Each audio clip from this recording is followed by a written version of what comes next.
If you're listening to this on your commute right now, like gripping the steering wheel, driving to a 9 to 5 job, and just counting down the hours until the weekend, you're participating in a deal that we've all kind of collectively agreed to. Right, the standard deal. You clock in, you put in your time, you get your paycheck. Exactly. It's the ultimate symbol of a respectable career, you Right. know? Yeah. But there's this really jarring claim in our source material today that completely shatters that reality. The 40-hour work week is a complete relic of the industrial age. Oh, totally. A complete relic. And for modern knowledge workers, like renting out your time, like that is literally the absolute worst way to build wealth. It really is. It forces you to completely reevaluate the physics of your own life, Yeah. honestly, because we are so biologically and culturally conditioned to just equate the sheer number of hours worked with the value we create. Yeah, the whole factory mindset. Exactly. The factory mindset tells us that if you stand at the assembly line longer, you produce more widgets, you get more money. Yeah. But the alternative presented in our sources today argues that functioning like a factory gear makes zero economic sense anymore. Right. Instead, knowledge workers need to function like athletes. Like athletes, that's such a wild pivot. It is. You train, you sprint, and then you rest, recover, and reassess. You don't just jog forever. So instead of jogging on this endless, exhausting treadmill until you're, 65, you're preparing, executing with massive intensity, and then stopping to figure out if you're even running in the right direction. Precisely. Well, welcome to this deep dive. Today we have a really fascinating stack of sources in front of us. We are pulling apart the Almanac of Naval Ravikant, which was compiled by Eric Jorgensen. And just to be clear, this isn't a traditional business book at all. No, not even close. It's this highly unique curation of over 10 years of essays, interviews, and even tweets from Naval Ravikant. Who is a wildly successful entrepreneur, an early-stage investor in massive tech companies, and honestly, he's kind of a modern philosopher. He really is. So our mission for you today is very specific. We are decoding the replicable strategies that billionaires and highly successful creators use to think long-term, create infinite leverage, and ultimately find genuine happiness. Right, because in this framework, building wealth and finding peace of mind, they aren't just lucky accidents of birth. They're distinct mechanical skills that you can actually learn, practice, and master over time. So what does this all mean? Let's start with the absolute basics, because the source text forces us to completely redefine the vocabulary we use every single day. Yeah, we have to unlearn a lot here. Definitely. I mean, most people use the words wealth, money, and status interchangeably, right? Like they're just different flavors of the exact same thing. But here, they're completely different animals. If we want to understand the mechanics of getting rich, we have to define those terms with surgical precision. Okay, let's break them down. So, wealth. Wealth is not a number in your checking account. Wealth is having assets that earn while you sleep. Earning while you sleep. Yes. It's a business, a piece of software, or an investment portfolio that runs whether you're actively managing it, sleeping, or on vacation. Wow, okay. And money. Money, on the other hand, is just how we transfer time and wealth. It's simply the medium of exchange. It's not the goal itself. Right, it's just the tool. And then there's status, which is where, honestly, I feel like most people get completely trapped. Oh, absolutely trapped. Status is your place in the social hierarchy. And fundamentally, it's a zero-sum game. Meaning there are winners and losers. Exactly. To move up in status, you essentially have to push somebody else down. It's an ancient evolutionary game that kept our ancestors alive in tribes. But today, the advice from the text is brutal and clear. Which is what? You should completely ignore people playing status games. Just ignore them. Because status is essentially a game of musical chairs. For you to get a seat, someone else has to be violently pushed out. But wealth is positive sum. Yes. Exactly. Like you building a new chair doesn't stop me from building my own chair. The status treadmill is exhausting because you're constantly looking at the person next to you, right? Trying to run just a little bit faster than they are just to look better to the rest of the tribe. And it never ends. Never. So to step off that treadmill entirely, the text introduces this concept of productizing yourself.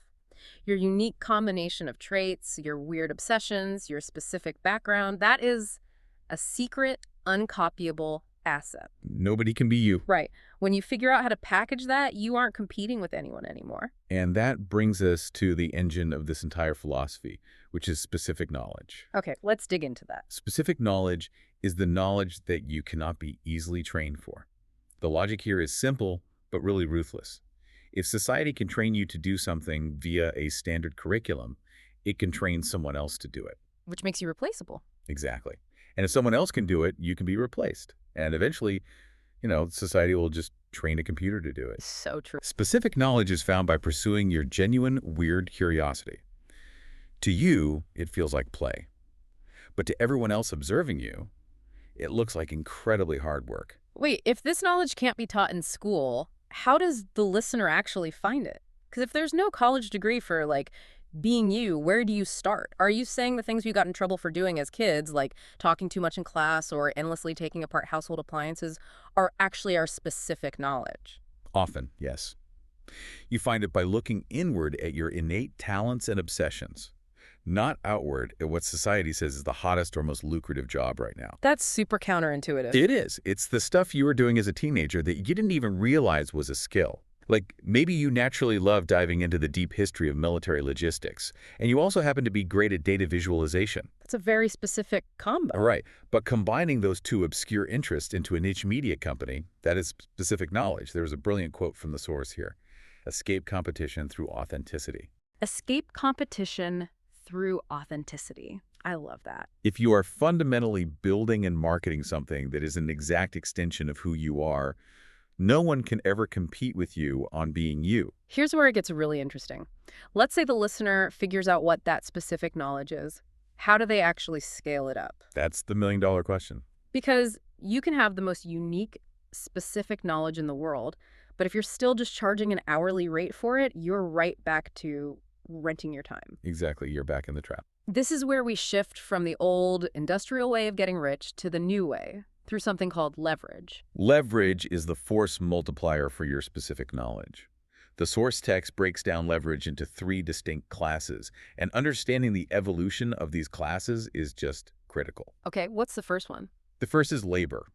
Other people working for you. This is the oldest form of leverage, but it's incredibly messy. Oh, yeah. Managing people is exhausting. Right? It requires immense management.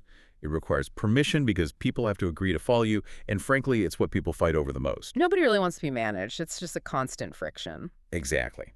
So the second class is capital, which simply means money. This was the dominant form of leverage in the 20th century. Like Wall Street? Wall Street, real estate tycoons, investors like Warren Buffett. Capital scales beautifully, but it still requires permission. People have to trust you enough to give you their money to manage, invest, or build with. Okay, but the third class, this is the absolute game changer for the modern era. Code and media. Yes, the new leverage. These are products with no marginal cost of replication. And I think we really need to explain the physics of that phrase. Go for it. If you build a physical chair, you have to buy new wood and spend new labor for every single new customer. That's a marginal cost. But if you write a piece of software or record a podcast or a video, selling it to the second person or the 2 millionth person costs you exactly $0 extra dollars. This is what Naval calls permissionless leverage. If we connect this to the bigger picture, just contrast the billionaires of the past who needed massive amounts of capital, huge physical factories, thousands of workers, with the newly wealthy today. It's night and day. Look at tech founders or massive digital creators like Joe Rogan or PewDiePie. Their wealth is built almost entirely on code and media. If you want to write a book, record a deep dive, or write a piece of code, you don't have to ask a single venture capitalist or a gatekeeper for permission. You just create it. You just do it. If you're listening to this, you really have to realize the sheer power of that. We are living in an age of infinite leverage. The text uses this fascinating metaphor to drive this home. The robot army one. Yes. An army of robots is freely available to all of us right now. They are just packed in climate-controlled data centers waiting for your instructions. It's crazy to think about it that way. Whether you are using code, publishing media, or leveraging AI, you have an unpaid, tireless workforce at your fingertips. Your job is no longer to be the worker bee standing at the assembly line. Right. Your job is to learn to earn with your mind, not your time. Your judgment and your specific knowledge give the instructions to that infinite, permissionless leverage. Now, earning with your mind sounds almost magical when we talk about it like this, but we really need to ground this in reality. Definitely. Because if I'm listening to this, I'm probably thinking, oh, great, I'll just go write some code and become a billionaire by next Tuesday. Right, like it's just a quick hack. But Naval's own story isn't a lottery ticket success. It wasn't an overnight explosion of wealth at all. Far from it, right? Oh, yeah. The text shares his personal journey to illustrate the mechanics of compounding, and it is full of massive setbacks. He didn't make his money in one giant lucky payout. What happened? He built his first small fortune early on and then completely lost it in the stock market. Then he built a second fortune and was essentially cheated out of it by his business partners. That is brutal. It was the third time that finally worked. And it wasn't a single home run. It was built slowly by stacking small wins, starting multiple businesses, and making careful, long-term investments. That brings up a concept that defines how you actually survive those failures, which is the idea of playing long-term games with long-term people. Yes, crucial concept. Because in a short-term game, everyone is just trying to extract a slice of the pie for themselves before the game ends. It's highly transactional. They're just trying to get yours. Exactly. But in a long-term game, you're all working together over decades to bake a much bigger pie. Naval points out that all the real returns in life, whether we are talking about financial wealth, the depth of your relationships, or your accumulated knowledge, every single bit of it comes from compound interest. The compounding effect of reputation and trust is just massive. If you act with high integrity over decades, opportunities will literally seek you out because people know you are a safe repository for their trust. They know you won't screw them over. Right. And to illustrate this level of extreme patience and focus, the source shares an example about Warren Buffett. It notes that Warren Buffett will spend an entire year just reading and deciding and then one day acting. A whole year. But that single act, that one investment decision, lasts for decades and compounds into billions. Okay, that sounds great for a billionaire, but how does the listener apply that level of patience? My landlord doesn't care about my 10-year compounding timeline. Rent is due on the 1st. How does a normal person balance this need for infinite patience with, immediate survival? That is the ultimate tension. And the application for the individual isn't about doing nothing while waiting for a masterpiece idea. It's about recognizing a brutal truth. The text points out that 99% of our effort is actually wasted. Wait, 99%? Yeah. And it's not entirely wasted in a philosophical sense because you learn what doesn't work. But most of the term papers you wrote, the odd jobs you worked, the early dates you went on, they didn't directly compound into your current life trajectory. That's a tough pill to swallow, but it's true. The goal isn't to be busy just to look busy to your boss. The goal is to rapidly iterate, test things out, survive the short term, and actively search for the 1% of discipline, the 1% of people, or the 1% of skills that will compound over decades. And once you find that 1%, You stop wasting time on the 99% and you push all your chips in. you stop sprinting on the treadmill just to sweat and start running on an actual track toward a destination. Exactly. But here is the trap, and this is where the source material pivots dramatically. You can build all the permissionless leverage in the world, achieve total financial wealth, find that 1%, and still be absolutely miserable. Happens all the time. Why? Because we fundamentally misunderstand what the end goal actually is. We usually think of retirement as hitting 65, getting a gold watch, and moving to a golf course. But Naval redefines it completely. This is my favorite part. He says retirement is when you stop sacrificing today for an imaginary tomorrow. What's fascinating here is how he bridges the gap between financial independence and philosophical peace through what he calls rational Buddhism. Rational Buddhism. Yeah, he strips away the mystical elements and looks purely at the mechanics of human suffering and happiness. And he breaks down the idea of desire with a definition that completely changes how you view your own goals. He says desire is a contract you make with yourself to be unhappy until you get what you want. Let that sink in. Think about how many of those contracts we are signing every single day without realizing it. So many. I'll be happy when I get the promotion. I'll be happy when I lose 10 pounds. I'll be happy when my startup gets funded. You are literally agreeing to be miserable in the present moment, holding your happiness hostage for an event in the future that isn't even guaranteed. And this contract of desire plays directly into how we view other people, which leads to envy. The text shares a profound realization Naval had about jealousy that completely cured him of it. How do you cure jealousy? Well, he realized that when he was jealous of someone, he was just picking out one specific trait, like their bank account or their physical fitness or their charisma. Right, just the good stuff. But you can't just extract the money. If you want to be them, you have to do a 100% 24/7 swap. You have to take their entire life, Oh, wow. their childhood traumas, their family dynamics, their secret anxieties, their physical ailments, their impending death. Once he realized he didn't want to actually do a full swap with anyone else, the jealousy just evaporated. Because you have to take the whole package or nothing at all. Okay, let's unpack this. It's a mental model that forces you to accept and optimize your own reality rather than fantasizing about someone else's. Exactly. And that is a core theme in the second half of the book, using mental models to navigate a very complex world. Because a mental model is really just a compact framework to quickly recall your own knowledge and apply it to a messy situation. Right. Philosophical piece is the goal. But to get there, the text provides several highly actionable heuristics-like rules of thumb that you can apply to the messy decisions in your daily life. Give me an example. The first is the ultimate decision rule. If you can't decide, the answer is no. If you can't decide, the answer is no. That's aggressive. It has to be. We live in a modern world with infinite options. There are hundreds of thousands of careers and billions of potential partners on the internet. If you are agonizing over a pro-con list about marrying someone, taking a job, or moving to a new city, the fact that you are evenly split means it's not a resounding yes. And if it's not a resounding yes, You are just settling. Don't settle for lukewarm choices. The answer is no. which frees up your mental bandwidth to keep looking for the resounding yes. But what happens when you have a choice to make and both options are actually good or both are necessary and you're truly stuck? Then you apply the run uphill heuristic. Run up. Yeah. If you have two choices to make, and they are relatively equal in their long-term outcome, you should intentionally take the path that is more difficult and more painful in the short term. Why would you choose more pain? Because the human brain has evolved to naturally avoid short-term pain, often at the massive expense of long-term gain. By consciously choosing the harder path, you override your biological bias. As the text points out, almost all the massive gains in life come from suffering in the short term so you can get paid in the long term.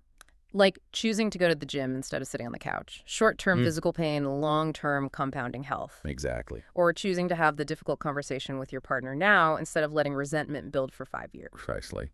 And the third mental model is about valuing your time with an absurd hourly rate. When Naval was young and completely broke, he set an aspirational hourly rate for himself of $5,000 an hour. $5,000 an hour. So what you're saying is, doing my own laundry is literally costing me $5,000. I'll let my family know immediately that my chores are economically unviable. It sounds completely delusional, I know, but it acts as a forcing function for your behavior. If you train your brain that your time is worth $5,000 an hour, and outsourcing a mundane task costs less than your rate, you outsource it, or you simply ignore it.